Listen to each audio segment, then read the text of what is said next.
এই কারণে হাসরের ময়দানে ওই জাহান্নামে যারা যাবে ওই লোকগুলা বলবে, ও জান্নাতবাসীরা তোমরা শোনো, আমরা দুনিয়াতে থাকা অবস্থায় ওয়াকুন্না নাখুদু মাআল খাইদিন। হাই বেরাদার দূরে বাসা দিয়ারে বদ, यारे बद बद तर बुआदस मारे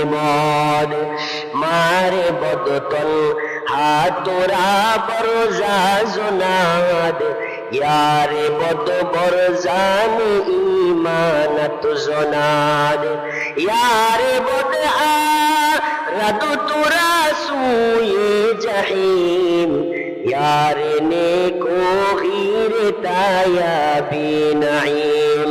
सबते सालेह तोरा सालेह कुनाद, सोहबते तोले तोरा तोले कुनाद। एक जमाना सोहबते बा औलिया, बेहतर अज सद साला तोअत बेरिया। अल्लाहु अकबर। अरे दुनियाते अपने जाদের সাথে চলবেন তাদের উপর ভিত্তি করে আল্লাহ হাসরের ময়দানে আপনার ফয়সালা করবে। আপনার সম্পর্ক যদি ভালো কথা বলনেওয়ালাদের সাথে হয়, হাসরের ময়দানে আপনার সম্পর্কটা এমন মানুষের সাথে হওয়ার কারণে ভালো মানুষের যে ফয়সালা হবে, আল্লাহ তার মহব্বত তার সাথে আপনার সম্পর্ক থাকার কারণে আপনার ফয়সালাও তার মতো হয়ে যাবে। মুহতারাম হাজিরিন, খারাপ বন্ধু আপনাকে জাহান্নামে নিবে আর ভালো বন্ধু আপনাকে জান্নাত পর্যন্ত পৌঁছাবে। একজন সৎ, একজন নেককার, একজন আল্লাহওয়ালার নিকটে আপনি যদি একটু সময় বসেন, একটু সময় বৈশা নিজের দিলটাকে আপনি পরিশুদ্ধ করার চেষ্টা করেন, তাহলে বেহতারাজ সদ সালাত আত বেরিয়া, শত বছরের রিয়া মুক্ত একেবারে খাঁটি নফল ইবাদতের চাইতে একজন আল্লাহওয়ালার কাছে অল্প সময় তার সোহবতে বসে থাকা তার চাইতে উত্তম। আল্লাহওয়ালাদের সাথে সম্পর্ক আমাদের নাই, আল্লাহওয়ালাদের সাথে আমাদের উঠা বসা নাই। যারা জবানের কোনোদিন অপব্যবহার করে না, জবান দিয়া কোনোদিন যারা একটা মিথ্যা কথা, একজনের গীবত, জবানের অপব্যবহার যারা করে না, তাদের সাথে আমাদের কোনো সুসম্পর্ক নাই, বন্ধুত্ব নাই। ধৈর্য বান্ধে তার কাছে নিয়ে গেলেও পরবর্তীতে আর তার কাছে যাওয়ার সুযোগ হয় না। মুহতারাম হাজিরিন, তাহলে জাহান্নামে যারা যাবে তাদের তৃতীয় নাম্বার কারণ হলো তারা বলবে, আমরা দুনিয়াতে যারা অহেতুক অনর্থক কথাবার্তা কাজের মধ্যে লিপ্ত হইত, আমরাও গিয়ে তাদের সাথে সঙ্গ দিতাম। তাদের এই অহেতুক কথাবার্তায় আমরাও গিয়া সঙ্গ দিছি। বাপরে বাপ, এক জায়গায় বসলে দেখবেন তার বাপ দাদা 14 গোষ্ঠীর হিস্টোরি শুরু হয়ে যায়।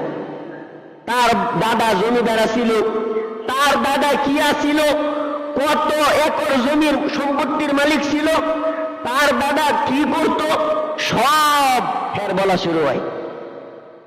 আর একসাথে বসলে কত বড় রাজনীতিবিদ, কত বড় লিডারের সাথে তার সম্পর্ক, এর কি ইত্যাদি ইত্যাদি নিয়ে আলোচনা হয় কিনা বলেন? এই আলোচনায় কোনো ফায়দা আপনার আমার আছে? একটা সব কি এই ধরনের আলোচনা সারাদিন সারা রাত করলে আপনার আমার আমল নামায় উঠবে? এই জন্য খুব সাবধান। এমন মানুষের সাথে চলা যাবে না যে তার জবানকে কন্ট্রোল করে না, যে তার জবানকে হেফাজত করে না। মুহতারাম হাজিরিন, জাহান্নামে যাওয়ার এটাও একটা কারণ হবে। তাহলে তৃতীয় নাম্বার, জাহান্নামে যাওয়ার যে সমস্ত কারণ, এর তৃতীয় নাম্বার কারণটা কি বলেন? অহেতুক কথাবার্তা যারা বলে তাদের সঙ্গ দেওয়া। আপনারা কি এই কাজ করবেন? অহেতুক যারা কথাবার্তা বলে, যাদের 100টা কথার ভিতরেও একটা কথা কোরআন হাদিস থেকে নাই, দুনিয়া আখেরাতের কোনো কথা নাই, আল্লাহ আল্লাহ রসুল নিয়ে যারা কোনো কথা বলে না, দিন ধর্ম নিয়ে যারা কোনো কথা বলে না, 1000টা কথা বললে 1000টা কথাই হয় দুনিয়ার ধান্দামি কথা, এদের সাথে চলা যাবে, এদের সাথে কথা বলা যাবে, এদের আড্ডায় বসা যাবে। আল্লাহ তাআলা আমাদের সবাইকে হেফাজত করুক, সবাই বলি আমিন। মুহতারাম হাজিরিন, 4th নাম্বার কারণ, সেই দিন জাহান্নামীরা বলবে ওয়াকুন্না নুকাযযিবু বিয়াউমিদ্দিন।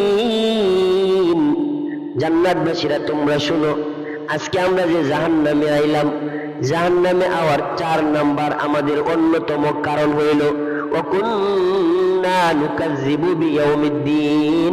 আমরা দুনিয়াতে থাকা অবস্থায় এই বিচার দিবসকে, হাসরের এই ময়দানকে, প্রতিদান দিবসকে আমরা সেই দিন মিথ্যা প্রতিপন্ন করেছি, আমরা মিথ্যা সাব্যস্ত করেছি। হুজুররা কত বুঝাইছে, আলেমরা কত বুঝাইছে, নিজের খায়া নিজের টাকা খরচ কইরা অন্য এলাকা থেকে আমাদের মহল্লায় লোক আইসা আইসা তাবলীগ জামাতে আসছে, আইসা আইসা আরে কত মাথায় হাতায়া হাতায়া বুঝাইছে, পিঠে হাতায়া বাবা বইলা ভাই বইলা আদর কইরা আমাদেরকে কত বুঝাইছে, নামাজ না পড়লে আখেরাতে শাস্তি হবে, জাহান্নাম হবে, এইভাবে উল্টা পাল্টা চললে আল্লাহ তোমাকে জাহান্নামে দিবে, কত ধরনের কথা আমাদেরকে বলছে। এমন মানুষ আছে আমার বুঝাইতে গিয়া সে নিজে কান্না করছে, কিন্তু আমি পাষাণের চোখ দিয়া 1 ফোঁটা পানি বের হয় না। বলেন এমন মানুষ আছে না নাই? আখেরাত তার কাছে বিশ্বাস হয় না। নামাজের দাওয়াত নিয়ে গেলে বলে হুজুর যান যান, আপনি নামাজ পড়েন, আমি খুব ভালো আছি, নামাজ না পড়লেও ইমান ঠিক আছে, নামাজ না পড়লেও বলে তার ইমান ঠিক, মরার পরে নাকি তার জন্য জান্নাত রেডি হয়ে রয়েছে। কথা বলেন, যার নামাজ নাই তার জন্য কি জান্নাত? জান্নাতের চাবি কি বলেন? জান্নাতের চাবি কি বলেন? যার কাছে জান্নাতের চাবি নাই সে আবার জান্নাতে ঢুকবে কেমনে? কোন সিস্টেম আছে? আসেনি, নাই।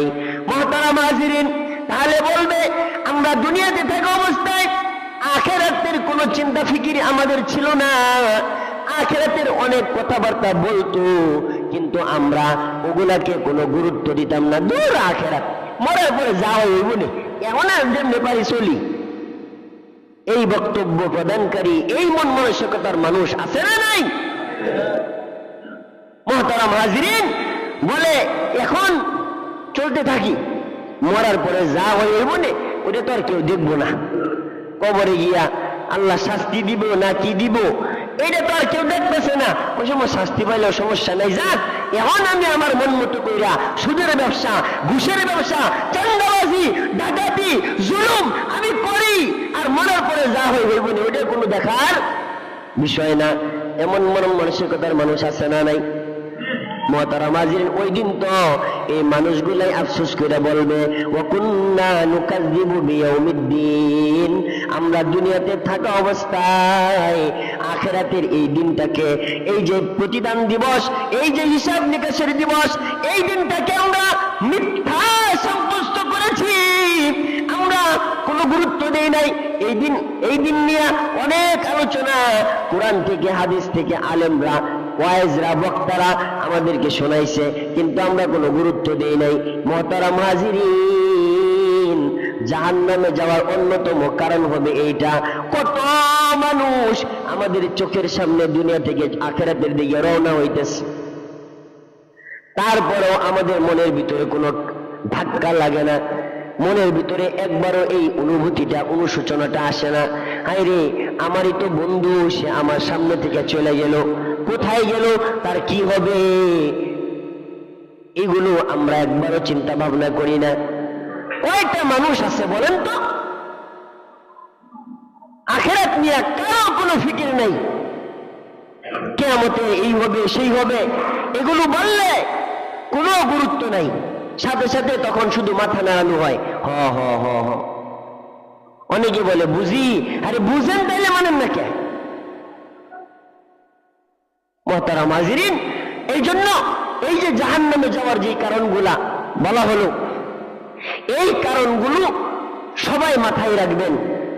এক নাম্বার কারণ হলো জাহান্নামে যাওয়ার, বলেন তো কি? নামাজ না পড়া। দ্বিতীয় নাম্বার কারণ কি? ফকির মিসকিনদেরকে খাবার না খাওয়ানো। তৃতীয় নাম্বার কারণ অহেতুক অনর্থক যারা কথাবার্তা বলে তাদের সঙ্গ দেওয়া, তাদের সাথে বসা উঠা বসা করা। চতুর্থ নাম্বার কিয়ামত দিনকে অস্বীকার করা। এই যে চার কারণ বলবে, চার কারণ বলার পরে তারা আফসোস করে ওই দিন বলবে হাত্তা আতানাল ইয়াকিন। এই যে আমাদের অস্বীকৃতির একটা অবস্থা, নামাজ পড়ি নাই, ওই অসহায় গরিব মিসকিনদেরকে খাওয়াই নাই, আমরা অসৎ মানুষের সাথে, গাঁজাখুরদের সাথে, নেশাখুরদের সাথে, বেনামাজির সাথে, মিথ্যুকদের সাথে আমরা সবসময় চলাফেরা করছি, এরপরে আখেরাতের ব্যাপারে কোনো চিন্তাই করি নাই, আখেরাত যা হয় হইবে, এরকম আমাদের একটা বেপরোয়া চলাফেরা। এইভাবে চলতে চলতে হাত্তা আতানাল ইয়াকিন, একদম চূড়ান্ত মৃত্যুর যে দিনটা, মরণটা আমার সামনে চলে আসছে, মরণটা সামনে আসার পরে আমার বুঝে আসছে আজরাইল যখন সামনে এসে দাঁড়ায় গেছে রুহটা কবজ করার জন্য, আইরে তখন তো একেবারে হেদায়াত পরিপূর্ণ দিলের ভিতরে কাজ করে, কিন্তু এমন পরিস্থিতি অনেক সময় হয় সে যে একটা কথা বলবে, ওই কথা বলার সক্ষমতাও অনেক মানুষের থাকে না। ওই যে ফেরাউনেও কিন্তু বলছিল, যখন নীল দরিয়ায় লোহিত সাগরে ফেরাউনকে যখন আল্লাহ তাআলা ডুবাইয়া দিয়েছে, ডুবানোর পরেই ওই সময় বলছে আনা মিনাল মুসলিমিন আনা মিনাল মুমিনিন, আল্লাহ আমি এখন ঈমান আনছি, আমিও ঈমানদার, বিশ্বাস করি যে তুমি আছো। আল্লাহ বলে না না, এই সময়ে তুমি ঈমান আনলেও তোমার ঈমান আনার কাজ কার্যকরী হবে না, তোমার ঈমানটা গ্রহণ করা হবে না, ওই সময় বুঝলে কোনো ফায়দা নাই। মুহতারাম হাজিরিন, ওই দিনটা আফসোস করে বলবে হাত্তা আতানাল ইয়াকিন, এমনকি একদম মরণটা আমাদের কাছে আয়া পড়ছে, ফামা তানফাউহুম শাফাতুশ শাফিঈন, সেই দিন কোন সুপারিশকারীর সুপারিশ কবুল করা হবে না।